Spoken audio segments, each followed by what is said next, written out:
being prideful. And if you don't humble yourself, God will humble you.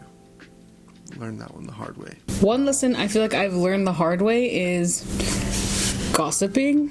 There are situations where I should not have said things, or I should just honestly not have sat and listened and been like, I don't want to talk about it, and then other people find out, or just people use what you say against you and it ends up being a really bad thing. So gossiping has definitely been something I've learned the hard way and have learned to not want to do anymore, which there could be a fine line between gossiping, venting, talking. So you kind of want to take that up with God and figure out your life with that.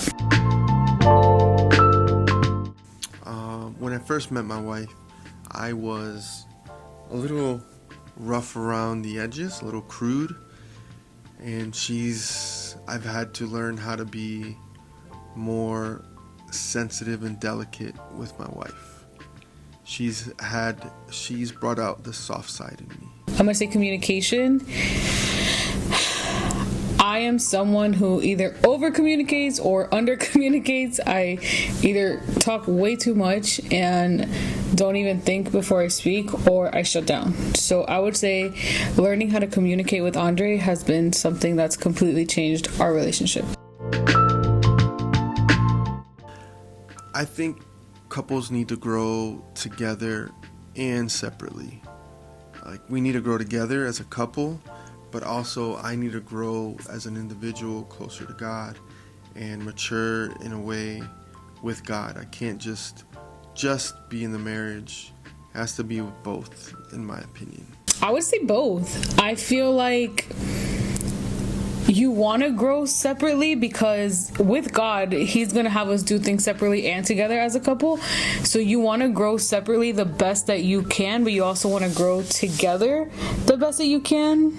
Does that make sense? Like, you want to be your best version for your husband so that together you can both be the best. Does that make sense? Being intentional with your spouse, being thoughtful with your spouse, and being, intentional with yourself, knowing that if you do the best for yourself, that you're going to be doing the best for your spouse as well. Doing the work to me means that you're giving it your all. If there's something that you guys communicate about or talk about that is not working out, you do your part. So let's say I don't communicate well, I do my part in learning how to communicate. Or I'm being too loud, I'm nagging my husband, I do my part in not nagging him anymore. Or I do my part in not yelling. And of course, there's a lot of things we can't do in our own strength, and we need God to push us. We need God to help us. So always put God in the front and put in the work, because God will only do so much. He wants you to do work too. Oh my goodness. Forgiveness plays it's pivotal. You can't have love without forgiveness, because we are broken people. We're fallen. We're going to make selfish decisions. And if we can't forgive, we won't love. Jesus showed His love by forgiving us and dying on the cross and taking on our sins. We can't have forgiveness without love, and we can't have love without forgiveness. Forgiveness plays a massive role in love. Like, we think of the ultimate forgiveness. The Lord gave His life for us so that we can be forgiven, so that we can go to heaven. How can love not play a huge part in your life with love? How can you follow Christ and not forgive someone? See what I'm saying?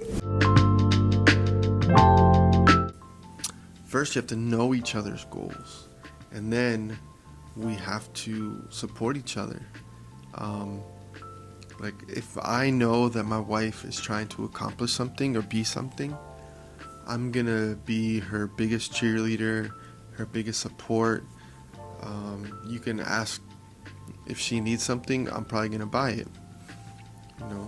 Even if she doesn't end up doing that, it doesn't end up accomplishing it, I'm not going to be a reason or an excuse as to why she couldn't. I would much rather be a catalyst versus an excuse.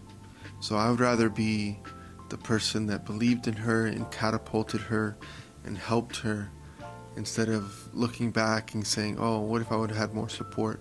Rooting them on, encouraging them, making sure that their goals in life align with God. Absolutely not.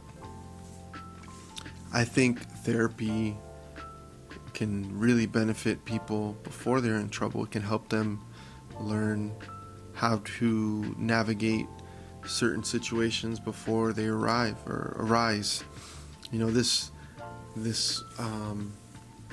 course that my wife and I did, I think it really helped us, and I wouldn't say that we were in trouble, but I think it's helped us grow closer together.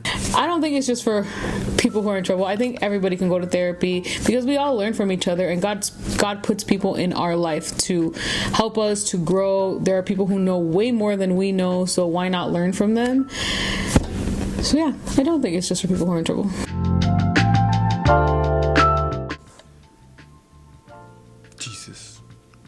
Jesus is our foundation.